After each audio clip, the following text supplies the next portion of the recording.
everyone, and welcome back to another episode of OHKO, a Pokemon VGC podcast. We are back. There's a lot of events coming up and still a lot to talk about with the last event that had happened. And of course, when we're talking about the event, we had to bring none other than the regional champ himself. So this week, we got myself, we got Joe Brown, and we have our Pittsburgh regional champion, Chuppa Cross. First off, Chuppa, thank you so much for joining us. How are you doing?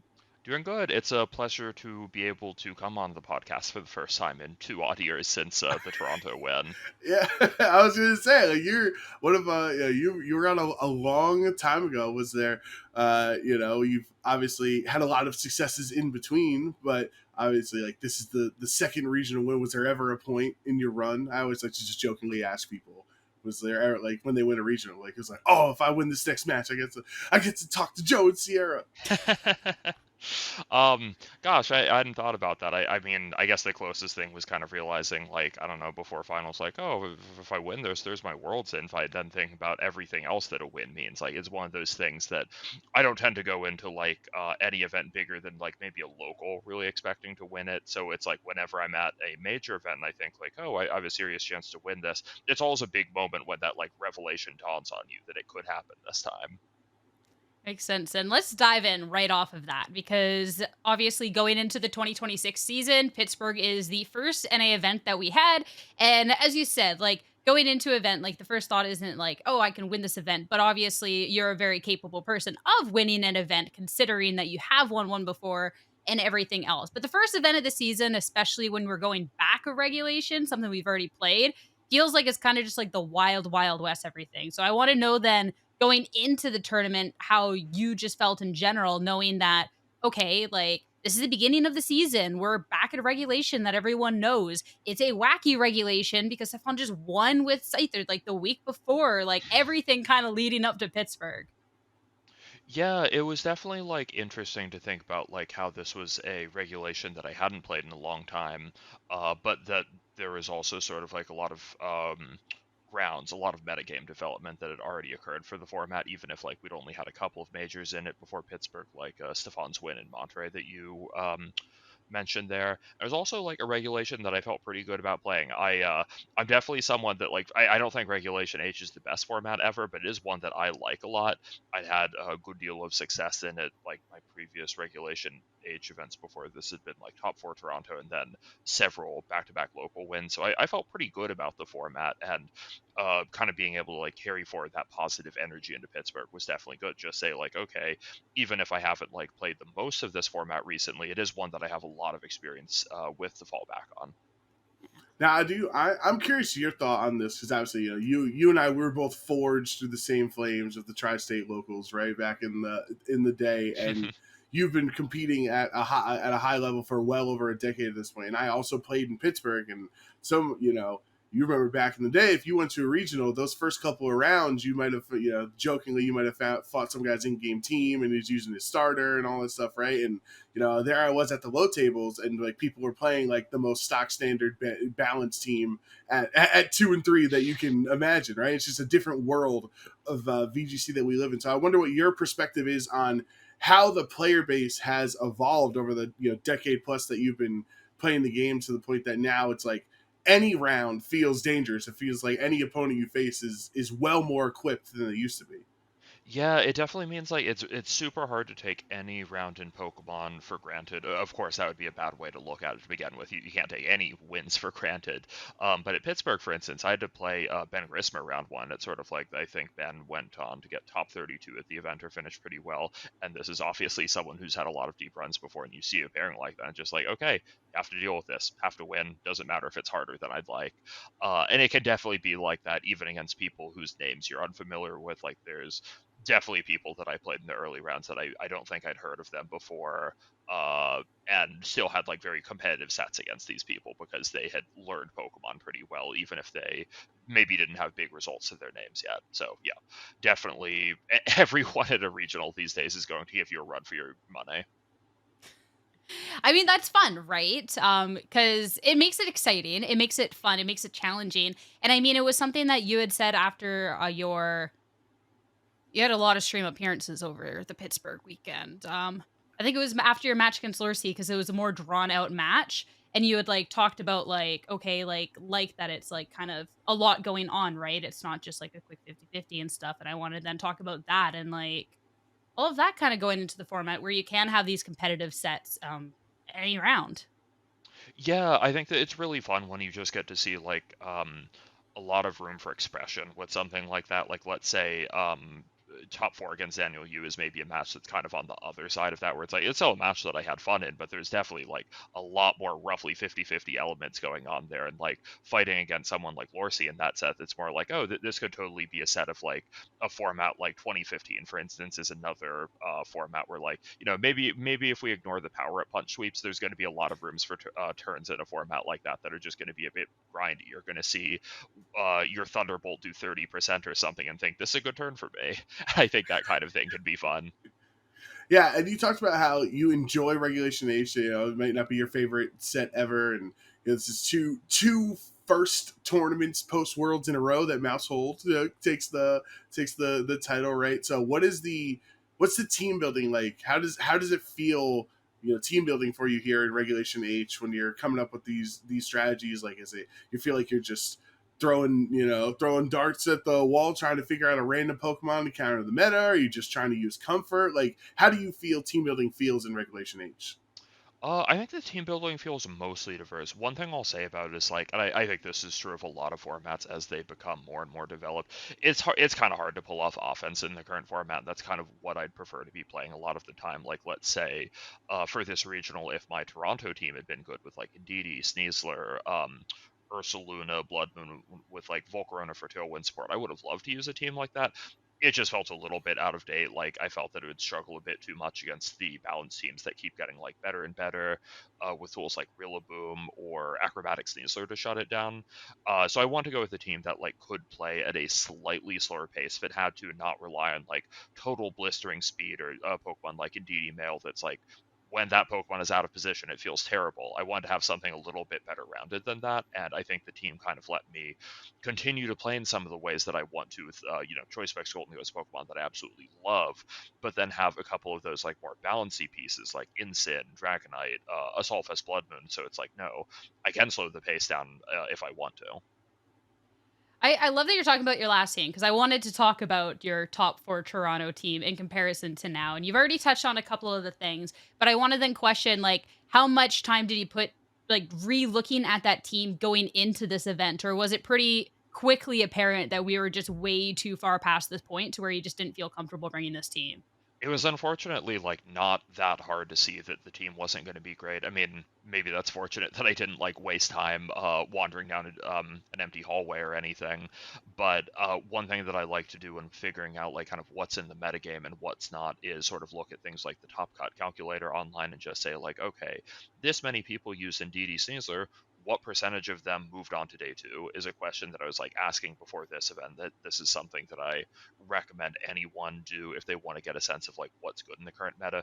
Indeed, Sneasler did not have very good numbers, and it's sort of just apparent like, okay, if competent people are using this team and it's going like, I don't know, maybe 15% conversion rate into day two or something, when like statistically your average is going to be maybe closer to 25 or something. It's not impossible that it would do good, but it's like it's not promising either. It Yeah. was sort of a sign that there's going to be like other things worth looking at. Well, it's interesting Yeah. you bring up like not wasting time. Like being able to adapt quickly and understand to move on to a new team. Because Stefan brought up a similar point when we had him on after Monterey, was that like a key aspect in his team building process, because you only have a finite amount of time in the day, right? Is knowing when to pivot off, not to spend too much time trying to make this Pokemon work, and that's for all the hours you spent trying to make this niche mon work, that could have been something else on your final team with your final matchup, right? So how do you handle the same thing that you're talking about here, of like not wasting time walking down a road that you're just gonna have to walk back on, like knowing quickly that this is not the answer? You have to be able to give like Pokemon on your team kind of like a vibe check in your head when you're looking at them. Like let's say, I think Scyther is something that obviously worked out really well for Stefan, but that's an example of a Pokemon that for me, if like someone in my building group suggests Scyther, I'm not gonna like say no to it, but I'm also going to be super, super skeptical of something that's like really far outside of like the Pokemon that I understand, or I would like need to have it pretty clearly explained like why maybe an off meta Pokemon like that is going to be good. Sometimes you also just have to think about like, oh, I'm adding this Pokemon to my team. Like, let's say, I think one of the things that we'd considered was maybe like an Alolan Ninetales instead of the Blood Moon on the team. I don't remember exactly like what it was supposed to help with, like maybe weather control. I think like I'm sure it'd be solid against rain teams, but then it's like, oh, if you do this, the team is miserable about hitting Incineroar. And I think rather than like wasting 10 games testing Ninetales and figuring out like Incineroar is really hard with this, I'd rather just look at it and say like, nope, I think Incineroar games are going to be too grindy if you add an ice type instead of something that can hit Incineroar for super effective.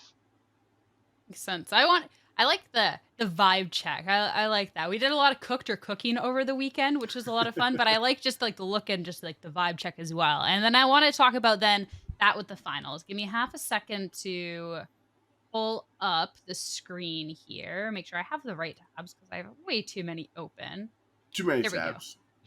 But we got the vibe check here and looking at this top cut. So obviously there's Hugh up at the top. Yippee! Like a great team. We can talk about that more in a second. But you're talking about matching up and things like Incineroar. Talk about, you know, kind of standard teams you can see in this format. Something that's with this format is a lot of wacky teams can be very successful. And you went up against one of these teams that was definitely a little bit more on the quirky side. That was a lot of fun to see, going up against Matt Tid with this Hariyama, as well as other picks that, you know, are a little bit more atypical, like the Primarina that we get to see and stuff. But I want to know then your thoughts going up against this team, especially into the finals, because the first game was definitely a lot more ooh than the second one, right? And I want to know kind of your whole thoughts going into it. Yeah, it was interesting because like this was I don't think I'd really fought any team similar to this in like in practice or even leading up to this in the tournament, just because it's such a unique team, and this is like, you know, something that was to Matt's benefit or anyone coming up with like a really original team like this. No one is going to have games against like Sinistra, Specs Marina, King Gambit, like relatively dedicated Trick Room going in. Anytime someone sees this, it is going to be some of their absolute first games against it.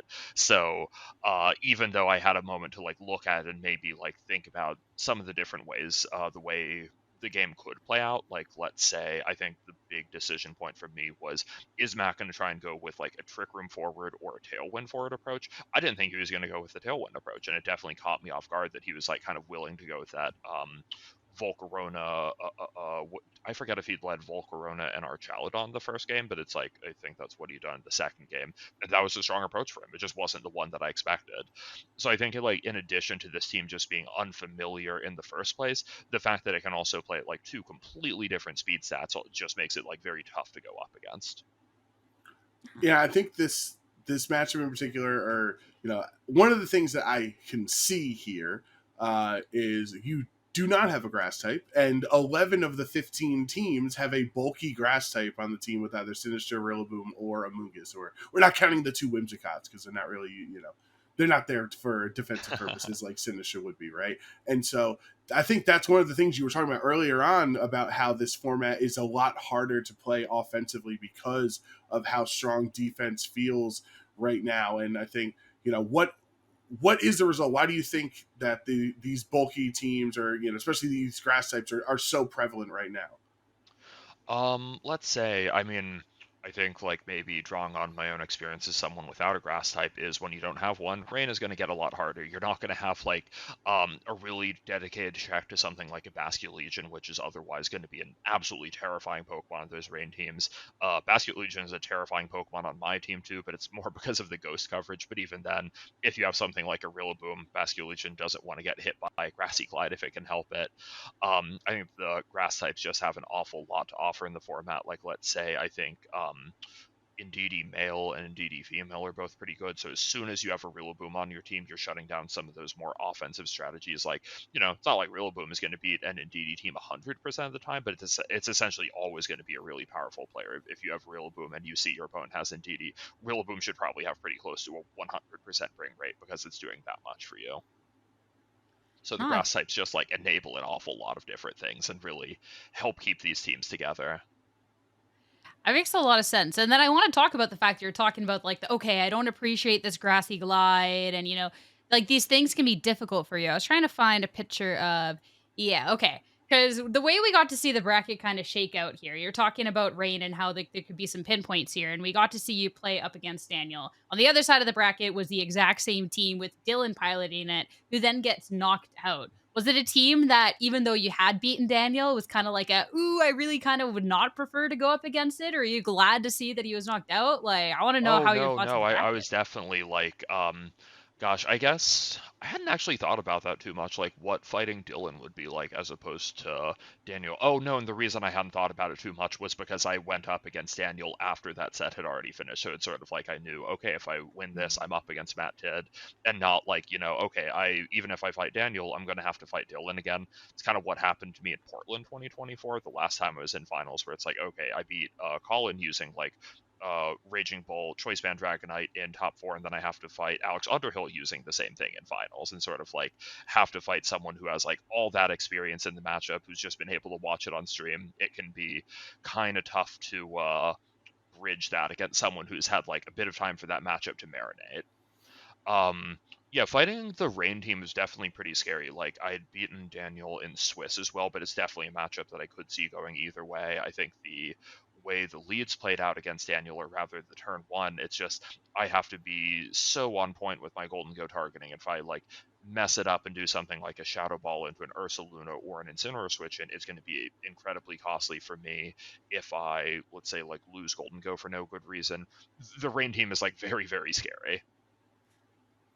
I also on your Pittsburgh run, I do want to say I know it's like kind of bittersweet for you, right? You got second, but like hey, you still got second at the end. But that was one of my favorite sets that I think I've had the opportunity to cast in all of Scarlet and Violet. Was you and Alex. In Portland, I think that was a really fun set. I know you were so close, but you Yeah, know. yeah. No, that was gosh, I'm trying to think, like that one kind of came down to like me That needing was to like the play the thunderclap and then the thunderclap sludge mind bomb game. poison or whatever, right? hmm Yeah. What else had happened during that one? And then like the opening turns in that matchup were really important because I think we had like a 187 speed stat like speed tie between Pokemon like Modest Flutter Mane and Adamant Chenpao and that kind of thing. And like I was willing to play pretty risky in the opening turns and just say like, okay, I'm gonna get my damage rolls or I'm gonna get my speed ties in a way that's like, I think in game three I didn't end up getting some of those. And it's like, okay, I took the risk, I pay the price.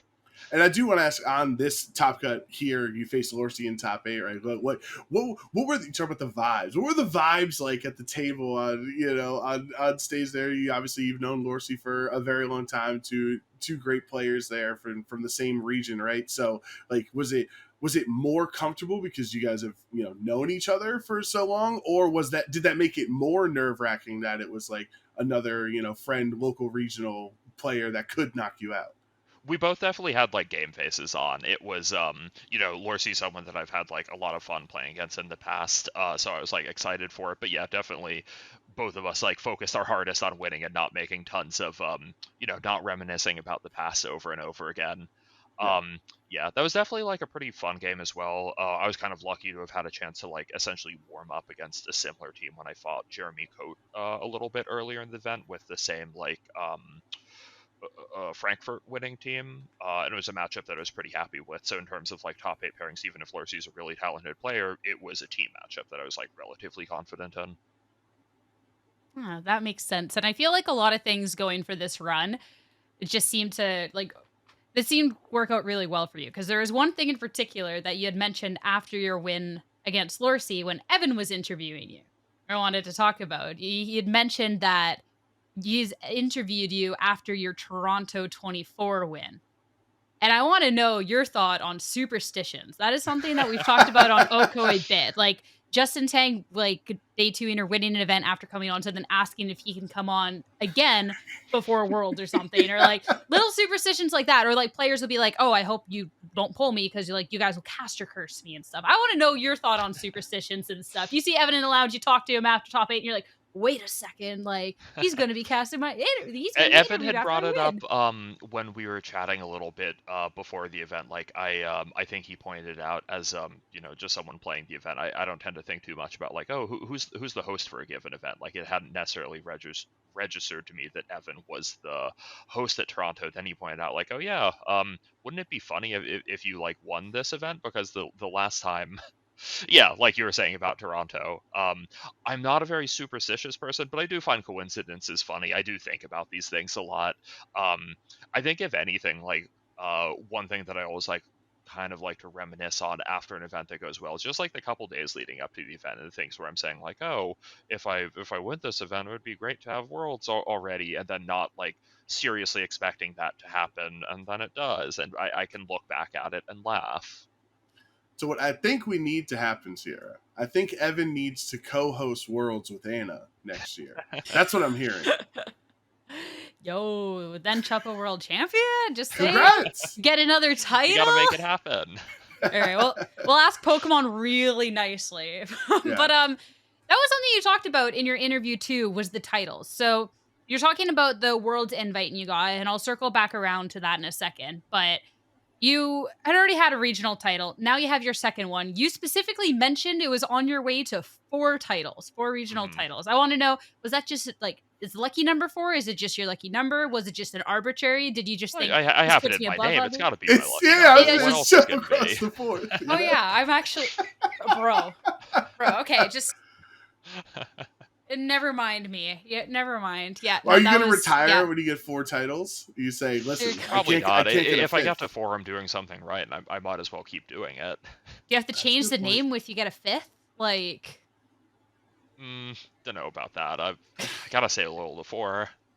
Wasn't there a tweet during Pittsburgh that someone faced off against you or something? And they're like, there's no way Pokemon players are real or something? Because, like, your name was Chuppa Cross IV. Like, I can't I don't remember what the remember. exact I tweet can was. imagine it. Oh, I feel like whenever I'm like doing well, or like, you know, maybe one of my friends is like watching a YouTube or a Twitch video that I'm on, like people always have these funny reactions to my name. Like maybe people who watch VGC more casually. It's funny to see people seeing it for the first time. the anime protagonist name, Chuppa Cross IV. Evan made a good joke on that too at one point. He was like, he was reading off results, and I am going to paraphrase this terribly. And Evan, I am so sorry for butchering your joke, but he was going through results and he's like, Chuppa Cross IV, like, obviously, like, 4. I don't know. He said it good. I'm saying it really, really bad, but what I mean to say is everyone on our end loves the name. So, yeah. But, okay, 4 titles. That's the goal we're going towards. Is that something you're still going to try and achieve this year now too, considering it is just the start of the season, but like you have your Worlds invite. So is this time to like take it easy for a little bit and not have to stress? Or is it like a, hey, I can win, just go on? I'm definitely gonna have to think about it a little bit. Like I think one thing that I like to do going into events is like maybe a little bit different than how I would have approached things in the past. I think when you're confident you have a Worlds invite, either because you have a lot of let's say points like I did last season, like after the top 4 Toronto, it's like I essentially have enough points that I'm confident I'll be top 75 NA as long as I continue to do things like locals or maybe you know, get average finishes for my BFL. Once you're in that kind of position, you can really swing for the fences at events and like kind of focus on using teams that you think have a chance to really win the event, and not worrying about these teams where it's like, oh, I think if I bring this really standard team, I'm very likely to get points. Not sure if I'll be good enough to take it all the way. Or maybe using a team that's a little bit more gimmicky, like let's say Dondozo is a good example of this, where it's like, I'm pretty sure I could take a Dondozo team to day 2 at like a good chunk of events. I also don't think I could take Dondozo to a win at many events. It's just not well enough position to win in the current format. And if I don't have a chance at winning, I don't want to bother with it. I think what I can kind of keep doing that going forward. It's like if I already have the invite, you know, I really can continue to swing for the fences and use teams that are going to enable me to get the finishes that I want, and not just the finishes that are giving me 80 points over and over again.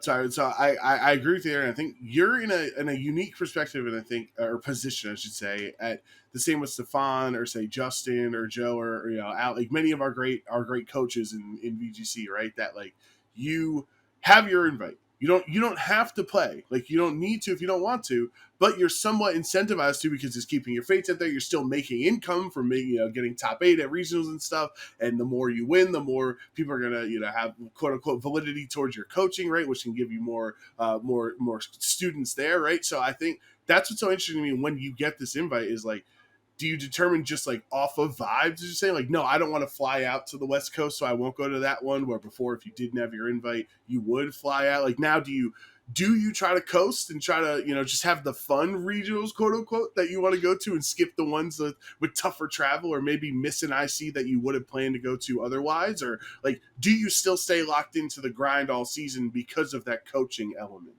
I like this frank way of looking at it. That's a good question. So yes, it is important to me to make sure that my name is staying out there as someone that's like worth working with for coaching. It's Pokemon's not something that I'm very interested in doing full time at this moment. Just due to working a real job right now, but it would be good to like be able to continue making money from things like prize money, coaching. I don't see myself going to like heaps and heaps of events this season, sort of because I don't have to worry about the World's Invite the same way. Like I don't have to get the 5 majors towards it or anything. But yeah, I'm definitely going to be thinking about things like, does an event have an inconvenient or an expensive flight or anything? Trying to think of examples like that. And one really big thing for me is just, when is Champions coming out? I think if we have another format like, I don't know about you guys, I'd be curious to hear what you think about this too. I have a feeling like we're going back to Regulation I when we finish up in Regulation H, because we're not going to have Champions on December 1st.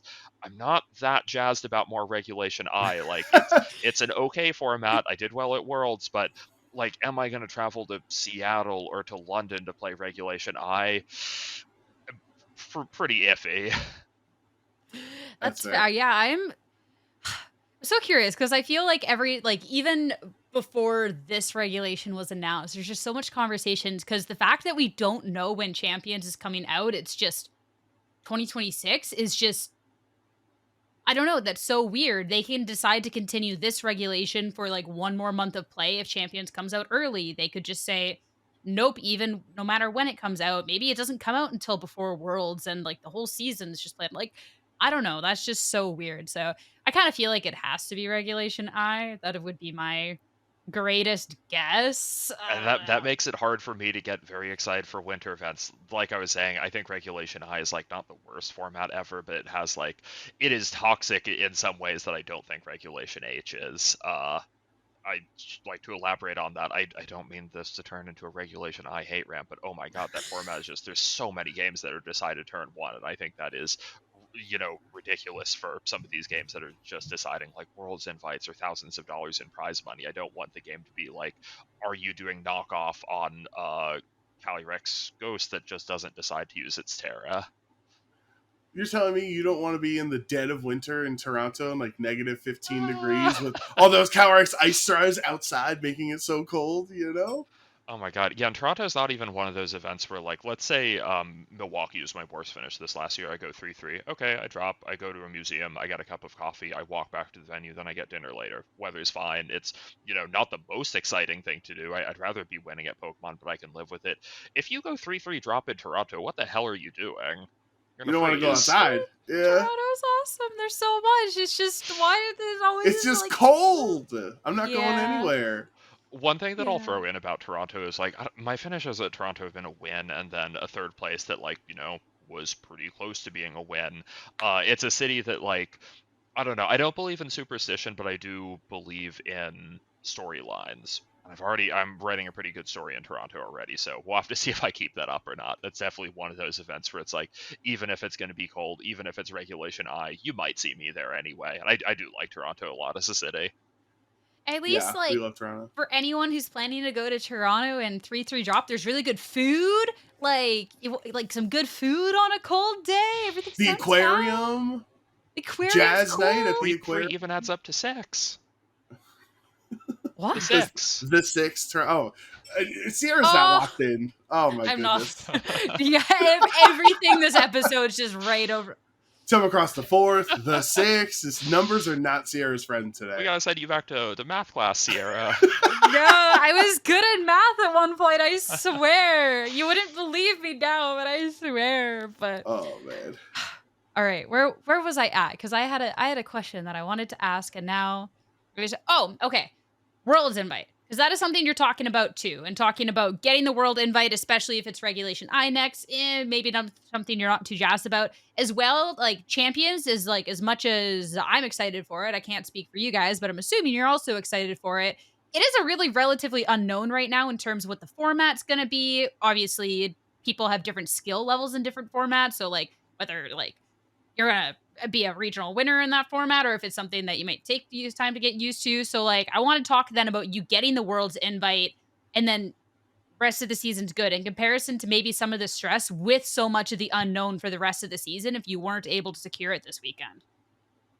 Last Yeah, weekend. addressing like I think I'm someone that like largely I think I like the frequently changing formats more than some people do. I think like a lot of these formats feel like by the end of like maybe 3 months or 3 or 4 months of playing them feels like they're already starting to get a little bit on the stale side some of the time.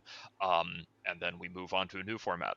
I think new formats are like usually some of the absolute most fun in VGC. I would love to like have new formats all the time. It's why I think like gimmick formats are really fun. Like if they said like, okay, here's a lot of prize money for a little cup tournament or something, I'd be all over that. Like I don't have to play the event forever, but if I have like fun building for and playing in one tournament, that's great. Champions is just going to have more of that. Like the first couple of Champions events are going to be like going into completely unexplored territory. Maybe the format won't end up being great, but it is going to be something new. And honestly, I'm pretty like optimistic about it being good. I think let's say going back from Terra to something like Megas is going to be fun. I think Megas is like when they're balanced well, it feels like pretty core VGC. It's not like Dynamax or Z moves to a lesser extent where it feels like they really change up the rules of the game. Megas don't necessarily do that quite as much. I mean, I this is more so I'm going to pose the question and then step out of the conversation because I feel like this is going to be yours and Joe Brown's wheelhouse. But the conversation I've seen around megas is the inherent power creep that we've seen in Pokemon since megas. So with the return, assuming return of megas, they can't promote so much about megas and then not give us megas with champions. Come on. So assumingly we're getting megas with some of the Pokemon that we currently have, how do we feel like they're going to be stacking up? Do we feel like the megas need to be tuned a little bit? Do we feel like they're going to hold up well with the Pokemon underwhelming? Like, That's an interesting point. Like I think there's definitely I hadn't thought about how the megas compare to other Pokemon quite as much as how they compare to each other. Like, I'm really worried for, like, let's say I think Mega Malamar, for instance. How is that a Pokemon that is going to hold up with, like, Mega Kangaskhan, Mega Metagross, Mega Charizard, just like all these Pokemon that are essentially, like, set up for success? It's hard to imagine most of those Pokemon not being really solid. How do you, as a Pokemon whose, like, base stat total isn't even 500, you've got weird typing and you already have a good ability, how are they going to give you a new mega ability? There's a lot of questions with these new megas of like how they're going to interact with the older megas, like opportunity cost. Why am I using Mega Malamar instead of Kangaskhan or something? And you're completely right too. We also have to think, how are they going to hold up against other Pokemon? I assume to begin with, we're probably, we're not going to have Fluttermane, we're not going to have Landorus Therian or anyone for the first format. So maybe we'll have a little bit of time where like some of the new kids on the block don't have to play with like the full power Pokemon from recent years. But at the end of the day, yeah, we might get to a point where it's like, I don't know, maybe some of the good new Pokemon like Iron Hands or Fluttermane are going to be stronger than some of the Megas, which is unfortunate. But like, what are we going to do for you, Mega Houndoom? How are we going to keep you relevant? Poor Mega Mega Hound, dude. Ampharos. Yeah, I think I'm with you on the opportunity cost. And I would love if the first format is just megas. I know the announcement trailer had the Terra Water Dondozo versus the Mega Charizard, right? Like so, like presumably the first format or champions No, could be. they've pretty explicitly said it sounds like the first one is just going to be megas. Like And they that, were I think taking, that's going to be yeah. good for us because the other like the thing is like, why would I use Mega Gardevoir if I can use Terra Fairy, Choice Specs, Fluttermane, right? Like, why would I use certain other megas if I can use Choice Band, Terra Water, Basculegion in the rain, right? Like some of the Pokemon have just become so stronger in the terrestrial aspect of it. I think one thing that I even have to catch myself on because I was not the biggest fan of Dragonite and Victory Bell's designs compared to some of the other megas they released is like not every mega has to be competitively viable, right? Like I think that's one thing that we have lost as VGC has evolved and I catch myself every time I play a new generation. I look at the new Pokemon, I see it, and I'm like, okay, what are its stats? What's its type? What's its ability? Like, we're not going to know for presumably months because Legend ZA doesn't have abilities, right? So poor Mega Mawile is just going to sit there with no huge power.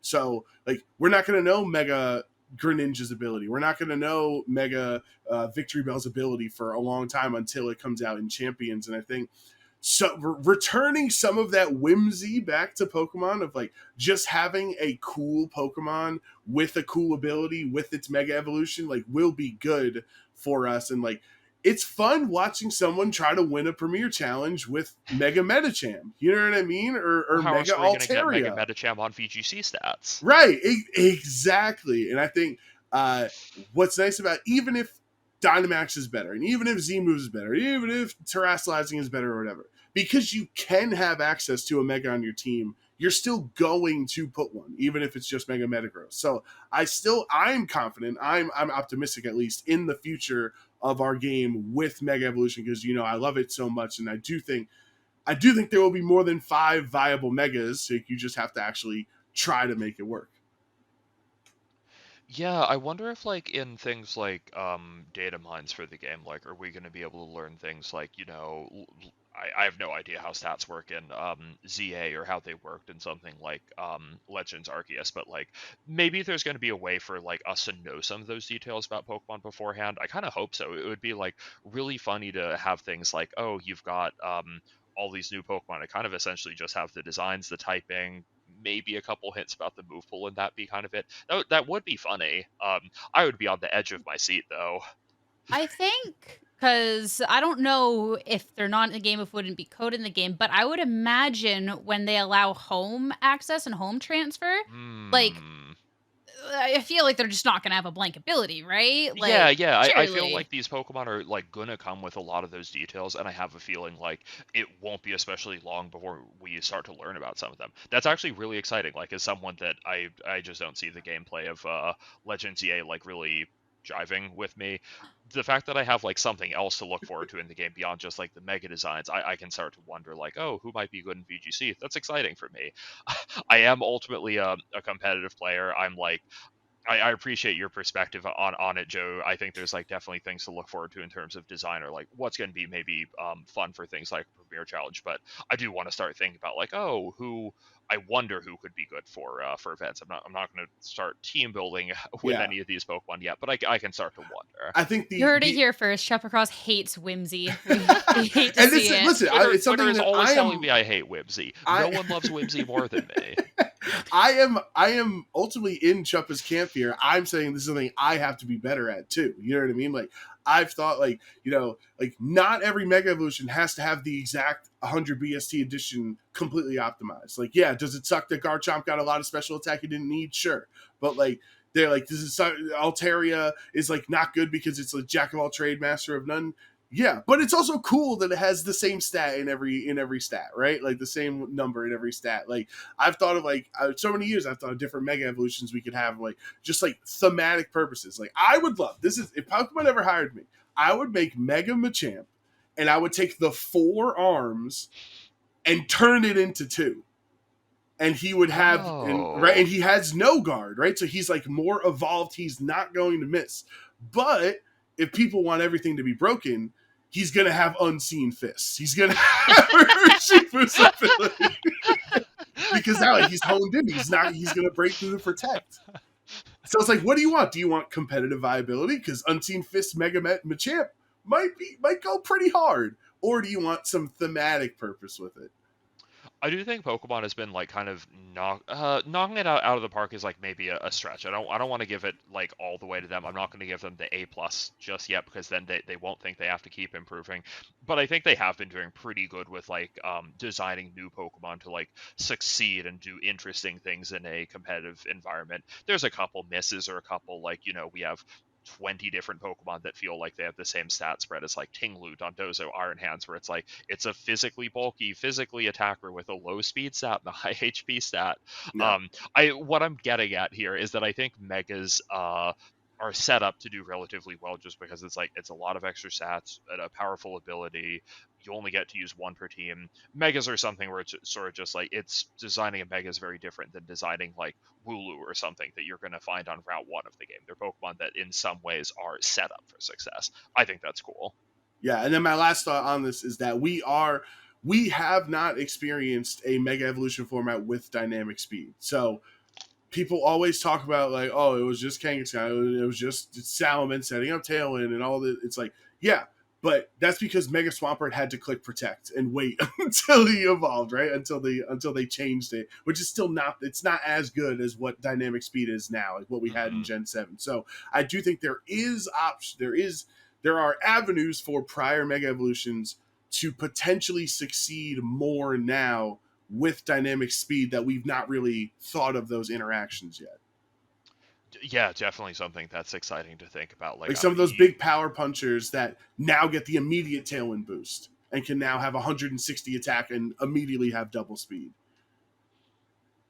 Oh my god, yeah, dynamic speed. Whimsicott is such a good Pokemon. Talonflame is a good Pokemon. I don't know. I think dynamic speed is, gosh, it's just been such a learning curve getting used to it. Like, it's something that I think when we first had it, I didn't understand exactly how important it was going to be or how, like, important it was to abuse Max Airstream back in the day. And now I'm kind of the opposite end of it. I love to be the guy mashing Tailwind, make it rain if I can be. I always feel like such a VGC noob when like you're talking about the learning curve to dynamic speed, and I started playing Sword and Shield, so I was just like, "Hey, Talonflame, like press the Tailwind and we go," or like, "Hey, Yeah. Max Airstream, like Power to this is you. so fun." Yeah, like this is all just like this is all new. So I don't know, that's interesting. And with the conversation of like, okay, some of the megas that aren't viable and like etc. and like the power creep and stuff. I feel like what's interesting with champions is there is whether they do it or not, I don't know. But there is this opportunity to try and rebalance things. Obviously, I don't think they've really done a mass rebalancing. If they have, feel free to correct me. But like there'll be tweaks to stuff as they go along. Something that's just been a little overtuned and kind of bring it back. They don't always, but occasionally. So I'm curious then with having something that's actually geared towards competitive battling, if that's something to look at a little bit more seriously since it's not then affecting the main games as much. I have to wonder, yeah, I'm not expecting too much of that sort of just like I think it's definitely going to keep the game like simpler and more accessible for like if I'm training Metagross on Scarlet and Violet to get it into champions. I think that's probably still something that they're going to endorse at least a little bit. Like even if it's going to be easy to get Pokemon in the game, there might still be reasons to do your training on Scarlet and Violet. I think just keeping stats and a lot of those other things consistent is like appealing for a lot of reasons.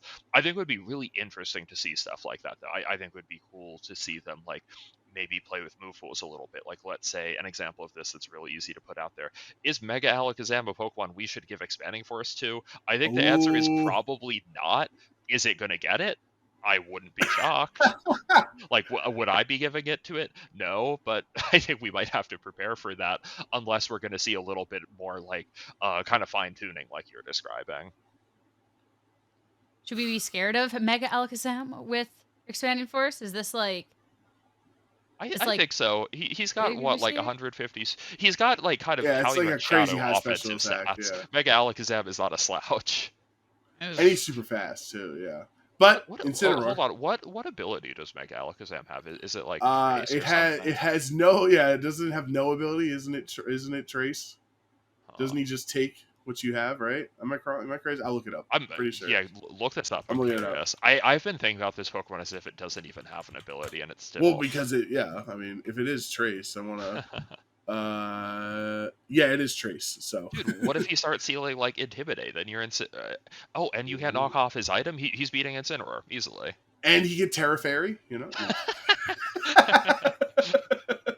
Was it or Terra Psychic Expanding Force even more compounding? You know. One idea that I'll throw out there, and like I realize that I'm kind of doing the opposite of this right now, doing a bit of fear mongering. Try not to worry about a lot of these things before we see them. This is just a note to you, the viewer. Just be ready for these things to all come out into the format and see how they end up like matching up against each other.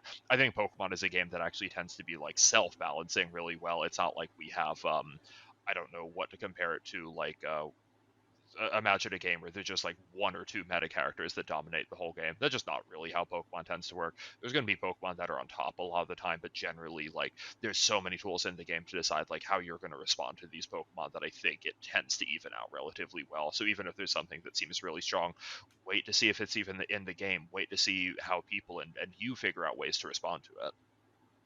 I feel like that's so interesting to hear you say, because I definitely don't disagree with the terms of there's not really one or two at the top. But I feel like what we see online sometimes, especially after events where you get a Pokemon at 50% usage or above, is people then feeling the opposite because they're like, oh my gosh, Fluttermane, this one event had 60% usage. I will say that was nuts. So the one event it did have that. But then it's like, this is just all about Fluttermane, or you see that about Sneasler and it's all about Sneasler, right? And it's like, it is a strong thing on a team, like, don't get me wrong, but you also can have 5 other Pokemon and, like, I don't know, it's like, use the strong tools to beat the strong tools. It's like the I, Golden Go thing where, like, if you beat the other one, so you always have one, right. Yeah. like Heatran beats Heatran. Mega Kangaskhan beat Mega Kangaskhan. HPS Lando beat Lando. Right. Like you use the popular Pokemon to beat it. So I think, I mean, while I agree with you, it's not two Pokemon, one or two Pokemon that centralize the whole format. I think my struggles and my frustrations, Chup, I've had when I was like team building for Pittsburgh to play, is that it's not two Pokemon that are super dominant. It's like 8. You know what I mean? It's like when you look at the stats, there are 7 Pokemon in day one with 28% usage or higher, right? And like I think that's what is very difficult sometimes from a team building and from learning the game. It like I'm not saying people should be out here trying to use Oinkalone or whatever and think they're going to succeed, but it is sometimes I understand the cliche Twitch chat they use the same Pokemon frustrations where it's not technically true, but like it also kind of is like the top tier, especially in Regulation H. I know you want a regional with it, but like especially in Regulation H, the top there's not all Pokemon are created equal in this format. Oh, definitely.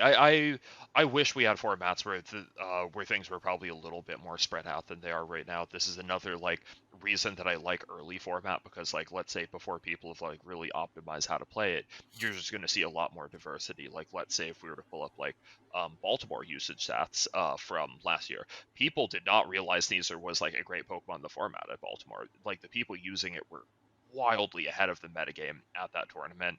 I couldn't even easily tell you who the number one Pokemon was at this first Regulation Age event, like maybe a safe pick like Incin or Rilla. But besides that, it was probably a little bit more spread out.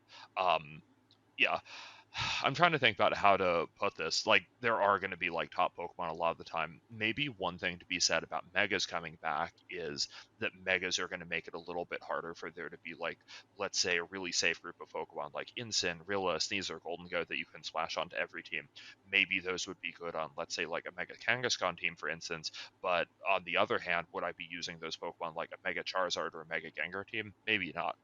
The megas are each going to have like their own slightly different archetypes attached to them. It's probably going to like lead to slightly different amounts of variety in terms of like what Pokemon we have supporting them. So maybe it'll help spread out the usage a little bit more, where each mega is calling for slightly different support pieces, and some of them might end up being pretty unique. makes sense. And I want to go back. You're talking about how you like early formats, and we talked about not really wanting to go back to Regulation I. So now I want to pose the question: if you could just like, and this is for Joe Brown too, you could just pick the next format and even like make up a format if you want. Well, we're waiting for champions, so no megas allowed quite yet. Like, what are you telling Pokemon? Like, imagine they're listening. Like, what is your case on what this next format could be? We're going back to Regulation A, baby, back to where it all started.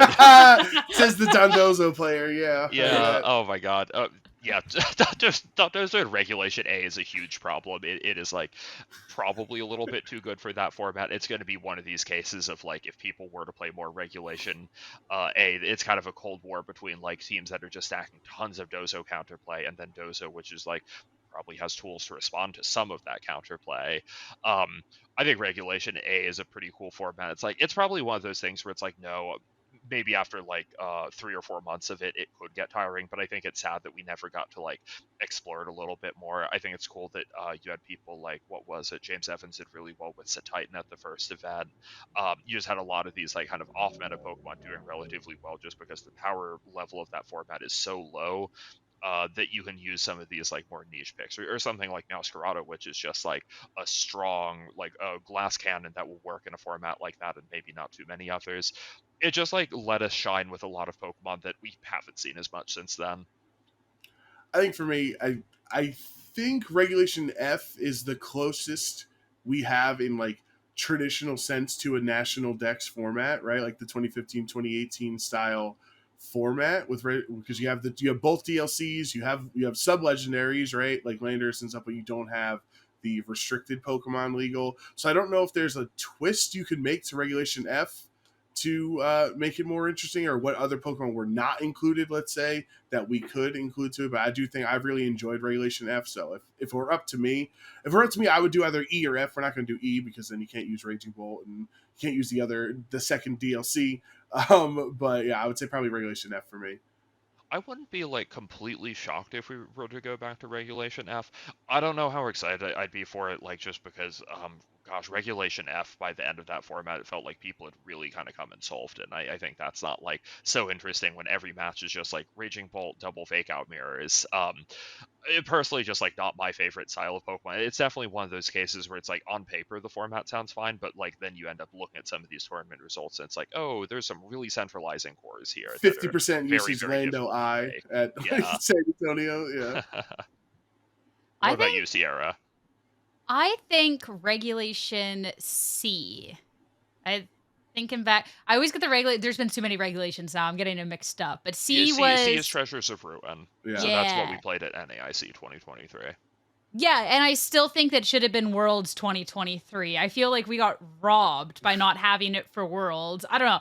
Regulation C, maybe I'm just a bit biased, but like me being able to run Slitherwing on like a proper Sun team with a Chien Pao, then with it being introduced to just do oodles of damage, like Slitherwing was so viable for it's like it's the most viable it could be ever, in my opinion, you know? And I just thought overall it was a really fun format, even if like even if the Treasure of Ruin seemed a little like overtuned, like I don't know, I still kind of had fun with it. Slitherwing bopped all of them, so it was.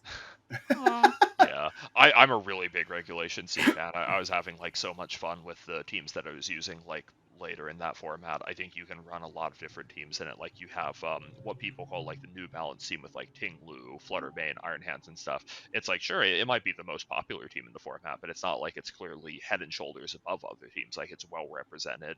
It's going to win some events, but it's not going to win every single event.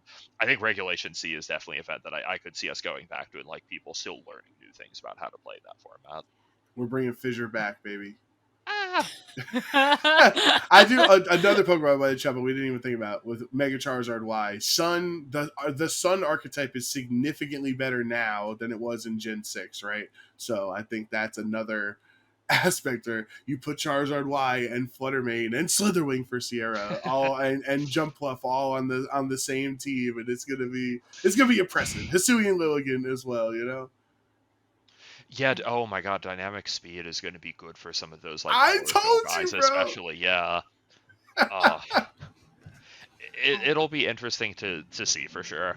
I think like one kind of offhand remark that I have about playing a new format for champions is I hope we have like enough good defensive pieces, because the first time we had megas in 2014, I think that was a format that was like really held back by the fact that there weren't that many like great defensive pivots in the format, or we didn't have like, let's say there wasn't anything like Suicune, Cresselia, Porygon 2. You don't have these Pokemon that are like super bulky but maybe don't do too much else. Felt like there's just like not enough of that kind of Pokemon. And again, I'm optimistic that Pokemon is going to find a way to like kind of choose Pokemon to be in that first metagame that are going to be fun and make it well balanced. But yeah, I don't want to have a format where just like Mega Charizard Y sweeps everyone every game. as long as he hits overheat. That's all that matters. Yeah. Okay. This is something I've limited myself to one free coaching advice question per episode when we have a coach on. Okay. I did it with Stefan. You're stuck with this Chuppa, so now I'm going to cash my chips in on my free coaching advice. Okay. So anyone wants to get a more in-depth coaching conversation with Chuppa, make sure you reach out to him online to set up a session with him. But this is for free. One thing I struggled with in Pittsburgh, I went 4-4. And most of my experience from playing back in the day was in our best of ones, right? Our regionals are best of one, our locals are best of one. They were closed team sheets, and the information overload is something I've struggled with in the modern era, and especially with leads. So I want Coach Chuppa Cross IV to give me some advice on leads, like when should I stay with the same lead I had in game one or game two? Like, let's say I dumpstered my opponent in game one. Should I switch it to game and switch them in game two because they're going to adjust their lead? Or like, what if they won a close game one and I think they're going to bring the same thing back? So when should I slot? Like, basically, that's my big struggle. My hurdle is best of 3 leads per game. I need some advice. I think I'm someone that's like willing to repeat the same lead a lot of the times. I think a lot of the times, like especially if it's a matchup that I'm familiar with, I've done my practice in it. The lead that I'm going with in game one, regardless of whether I win or lose, is a lead that I've chosen for a very good reason. It's like something that I'm familiar with in that matchup. I trust it. Don't be afraid to continue doing the same thing if you think it has the potential to work, but also be familiar with like what your other options might be. And this is something that, like, as you get really familiar with your team, you'll know like what some of your, let's say, power duos on the team are. Like, let's say for me, it's sort of something like Mouse Golden Go is one of my really obvious leads, but I also have things like Ensign Golden Go is good, or Mousehold and Ursaluna can be good together. You have to get familiar with your power duos. When you're in a really unusual situation, though, like maybe it's a matchup that you're not familiar with, or your opponent is just like playing in a way that you've never seen before, you also have to like know when to think more creatively about it, and maybe do things like, if you really think your opponent's going for a specific lead, try and figure out a call out for it.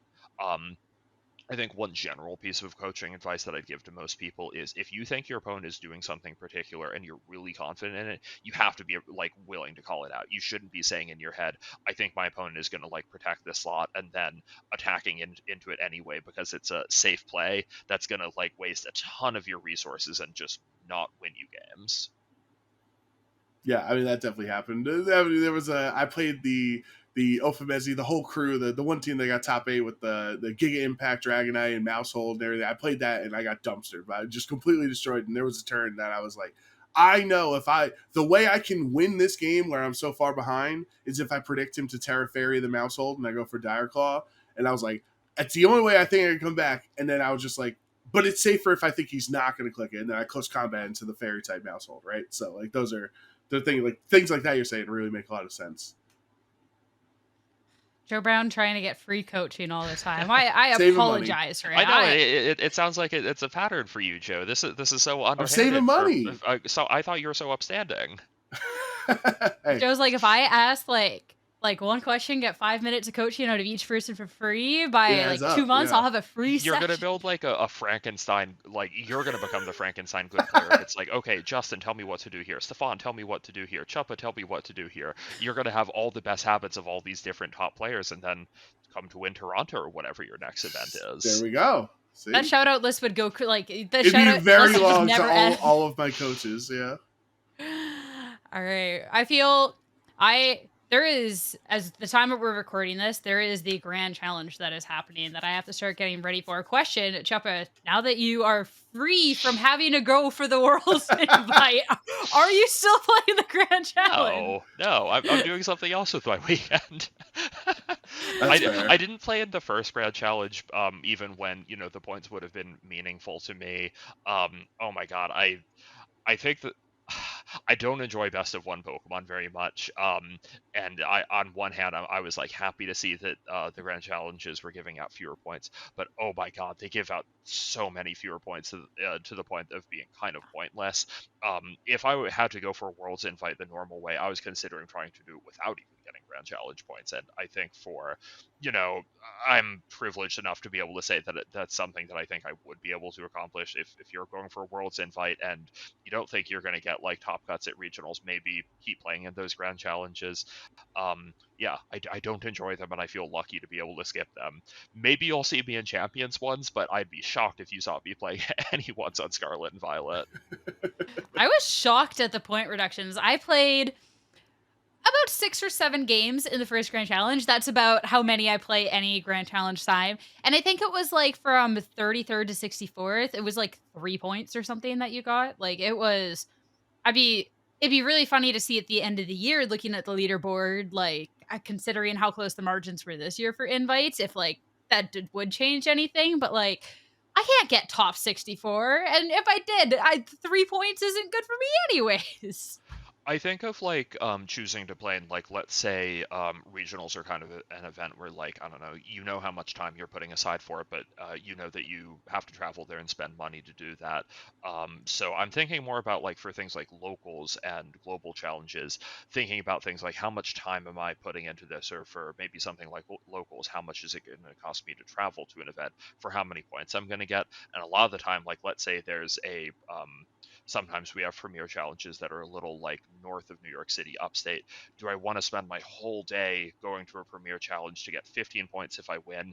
Maybe I've already got my BFL kind of filled out and I am not going to get any points unless I win. You have to be willing to think about some of these things and ask, is it worth spending my whole weekend playing in a global challenge and I might only walk away with 6 points or something? Um, oh my gosh, you have to do so well in these global challenges to get a Yeah. substantial amount of points out of them.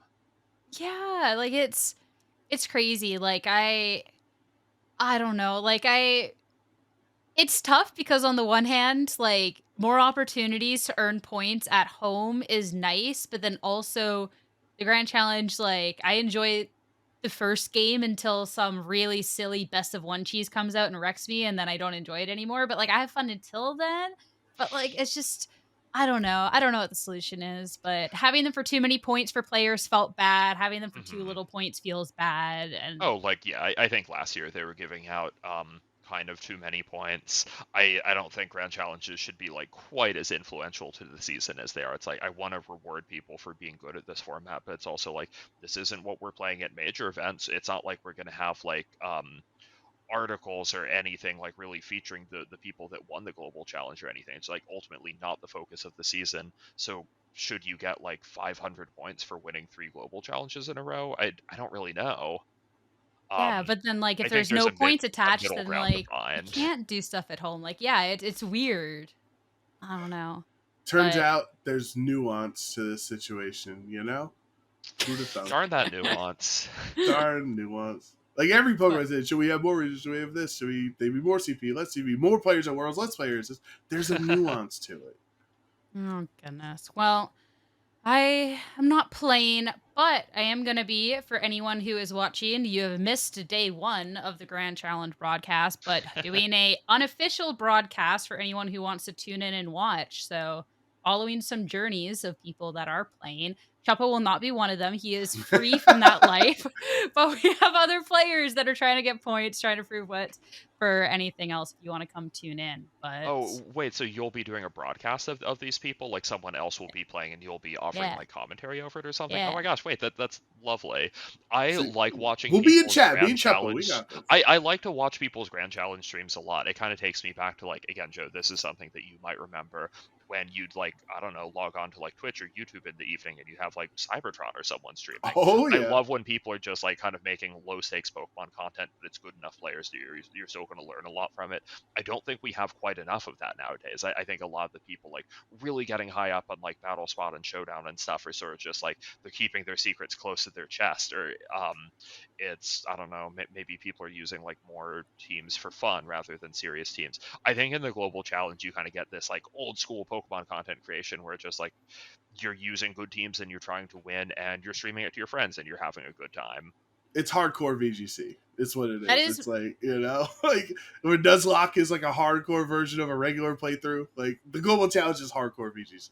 Yeah, but that's like my favorite part of any of like the global challenge, grand challenge is like people streaming their runs and the calls. So I'm excited for this. I'm hoping to be able to do this for all like the GCs going forward. This one's more so test, but TJ is producing it. He does like the Florida local Let's go, broadcasts. They're TJ. crazy. So I'm Well, excited. I'm yeah, excited. I'm definitely gonna have to tune into this. I'm sure by the time that this is live, that you know we'll We'll have have 2 more days of links on coverage. Twitter that we've all retweeted and stuff.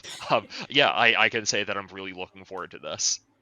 Uh, Thank you. Ah. it's All gonna be fun. right. Also, It, by the way, it was. Chuppa, if Yeah. you think I wasn't in Aaron Cybertron Zhang's chat, spamming the Aaron Z Twinkle Tackle emote in chat the whole time during his run, you're greatly mistaken. Okay, I was living my life back then. Oh You my can't even see goodness. me with the shot, but it's the best. It was the best emote ever, bro. All right, now I gotta start getting them ready, so we're gonna end this Yes. off. But before we do, we have our question of the week, and we get to include Chuppa in this. So yippee! So for anyone listening, we always answer a question at the end of every episode that you've submitted in the Discord. If you're not a part of the Discord, people do team building in there. We've also started OHKO group coaching. The next one is hopefully next week. That is still pending. Trying to do that before Milwaukee happens. So stay tuned for more details within the Twitter and Discord, both spaces. We'll have an announcement soon. But for our question, there was kind of two I was debating about. I'm Jerome, there was one feeling. about. I was thinking Squid Blues because it's more commentary. We talked about playing, and Chuppa's done commentary. He's picked stream matches before. I was thinking there was two that I really liked. There was the one that was rebalancing moves, things like Roar of Time, Blast Burn, etc., considering the moves we have now, or I have to scroll up, but I really liked this one. I think that commentary one sounded kind of interesting. Like the commentary one? All right. Yeah. We'll go. All right. We'll just. Joe Brown's always right. Okay. You go, Joe Brown. Well, that's, you I've ask the definitely question. never. Joe Brown always picks the questions and does this segment. And the one time I try and do it, and Chuppa just says Joe Brown's Oh, right. I'm sorry. It sounds about. No. No. I'm kidding. Okay. But It's he our does allegiance. normally run this and pick the questions, and it turns out it should continue to stay that way. So Listen, I've known Chuppa since he was like 15 years old. Okay, I mean, we go back a long time, so he's got my back. I appreciate it. Okay, so at the end of every podcast, we answer our question of the week. If you have any burning questions you would like to ask Sierra, myself, he or really our is just guests redoing the segment every week, I know I'm getting it set up. Please join our Discord. Link in the description down below. This week's question of the week is brought to you by Squid Blue. And this question is, when deciding what matches to stream, how do you take into account the unique Pokemon on each team, and does that affect the decision? Also, Sierra, did you get the Shiny Treasure of Ruins, and would you have gotten them if the whole Discord did not keep constantly reminding you? So we'll answer that question first. Did you get the Shiny Treasure of Ruins? Concept Chuppa, every single time someone added me to ask if I had the Shiny Treasures of Ruin, I said to tell me again on the 30th. And then on the 30th, I kept saying, ask me again in 5 minutes. And then she was like, oops, I forgot. Yeah. But everyone's going to hate this. I got them almost immediately. So you were playing us. I got them on both copies right away, but I did get a third profile and then speed run at the very last second. That's where I have the Chien Pao picture taken at like me getting the shiny Chien Pao at 8 o'clock at the cutoff, was because I decided with a minute left to sign up for the Nintendo Switch Online on Alt to try and get them, which I managed to get. But for everyone who added me, I apologize. There was a couple people, Squid Blue, one of them, was like, Sierra's just doing a bit. And yeah, it was kind of a bit, but it was really funny to see. It was really funny. I forget who said it, but there was someone who said that they got an extra set of them in case I forgot, and like, bless your heart. Oh, that's so sweet. It's so nice. So to reiterate the question, which, listen, Chuppa's done commentary too as well, so you can answer on this. I remember Chuppa casting me in a match on stream at Rutgers one time back during the COVID days. So I'm just unfamiliar with Chuppa's Gate Warrior. What? Yeah. So when deciding which matches for streams, how do you take into account the unique Pokemon on each team? Does that affect your decision? It's definitely good to be able to highlight some more underused Pokemon. I think there's like definitely going to be a fine line for it. Like, I still want to. You have to make sure that you're picking matches that are going to be competitive at the end of the day. Like, I don't want to have like maybe it's I don't know, an X1 game or something. It's just like someone with like a really creative team, and then they're up against, I don't know, let's imagine just random good player Marco Fiora or something. And there might be some hints that this game is going to be a little lopsided, like maybe based on the matchup or based on like kind of the experience gap. You have to be really careful that in pursuit of having a fun Pokemon on stream, that you're not going to showcase a blowout that's not going to be very fun a lot of the time.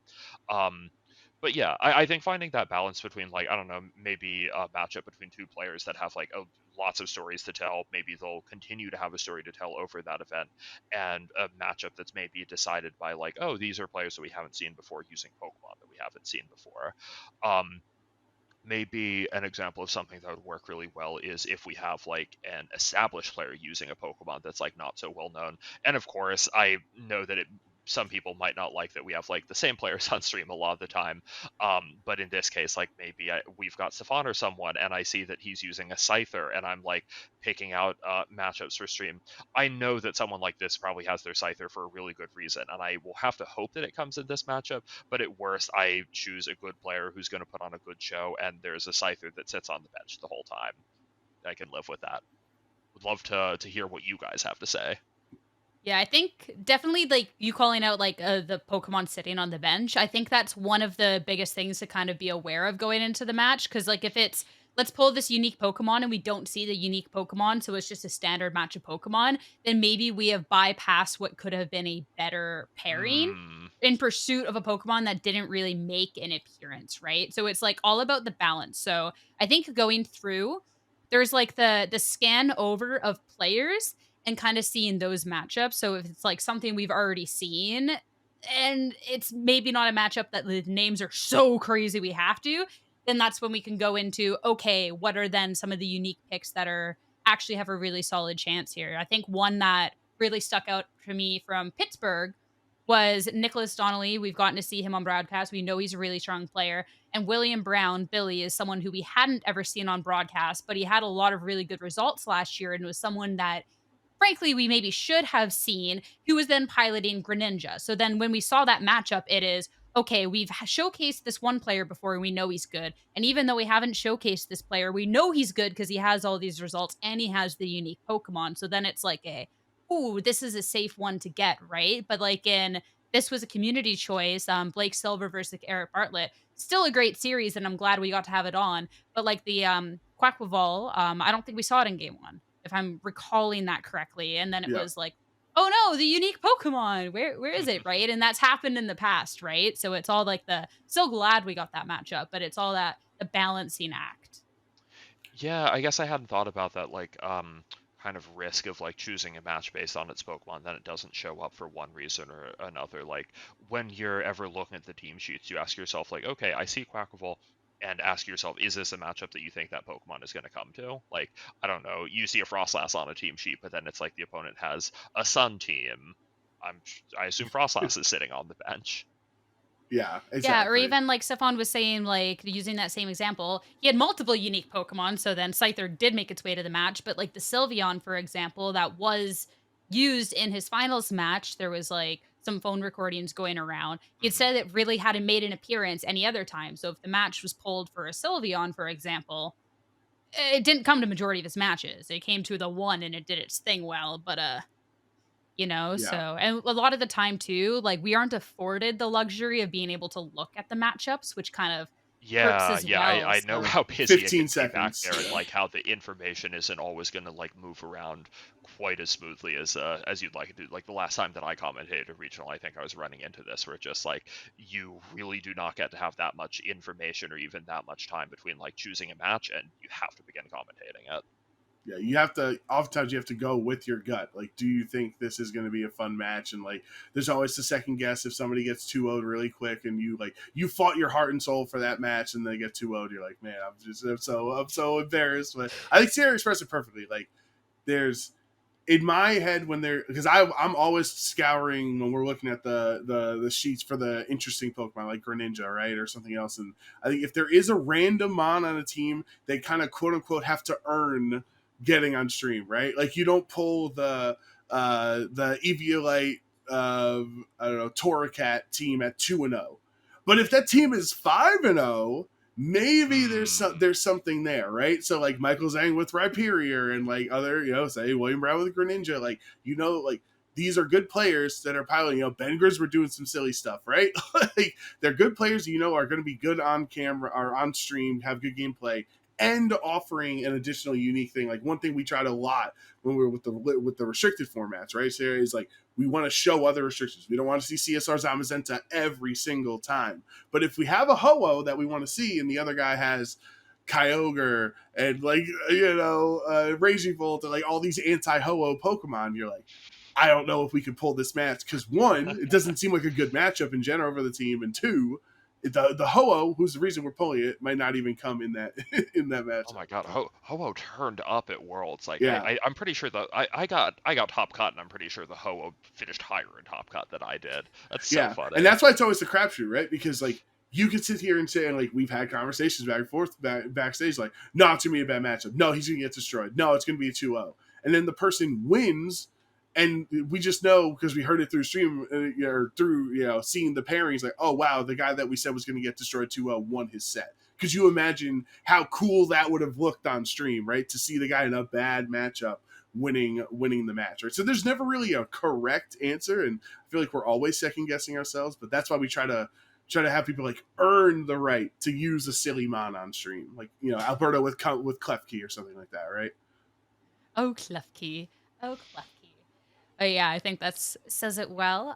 Again, if anyone has a question of the week ever, feel free. Before we wrap this up, because obviously the lure dropped with more of this Chuppa commentary, and I want to know, after you earn your 4 titles, is commentary something you would want to get back into? Is this something you wanted to now, just been like to the side with playing? Was that just like a once and like you're kind of done with it now? Like, I want to know about that. Oh no, commentary was something that especially at local events, I used to do a lot of when I'd done it for 1 or 2 regionals over the years before we had like a really standardized broadcasting team like we do right now. There's like different teams running regionals that would look for slightly different different companies casting different regionals that would have slightly different people working for them.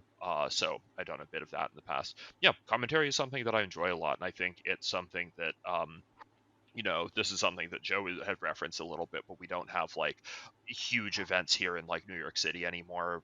We don't have really, it's been a little while since we had like a grassroots event here too. And those were like really great places for someone like me who doesn't have like a broadcasting background or anything to like break into the space. It's definitely a little bit harder to find opportunities without that. But yeah, I think now that I have the invite for this year, maybe I will be looking at doing a little bit more commentary at things like that. I think getting on one of the like Victory Road thing, or doing something similar to what you're describing with the global challenges, seems like something that I could have a lot of fun with. Have to invest in a better microphone before I get to that, but yeah, it's something to think about. Hey, a lot of people start with not so great, like not even start. I start like restart now for you with the not so great mic. So I'm just go for it. Just go for it, because that would be cool. And I think Victory Road's starting to figure stuff out. So hit him up. That'd be cool to see. But as we wrap this up, so I can get on way with the GSC, Chuppa, any final words for the viewers watching? Any final thoughts from the regional champ? I don't think I have anything else interesting to say. I just want to thank you two for having me on. It's been a pleasure, and I hope to have another chance to earn an invite on here before too long. Get that 3rd title. Chuppa, thank you so much. For anyone who's listening, make sure to check out Chuppa, the socials in the comments below, and cheer him on at the next event, whenever that may be, as he tries to get the lucky 4 titles. As for us, thank you all so much for tuning in. We'll be back next week to talk all about the Grand Challenge, Get Ready for Milwaukee, and so much more. But for now, thanks again for tuning in. We'll see you next week for our next episode of OHKO. Take care, everyone.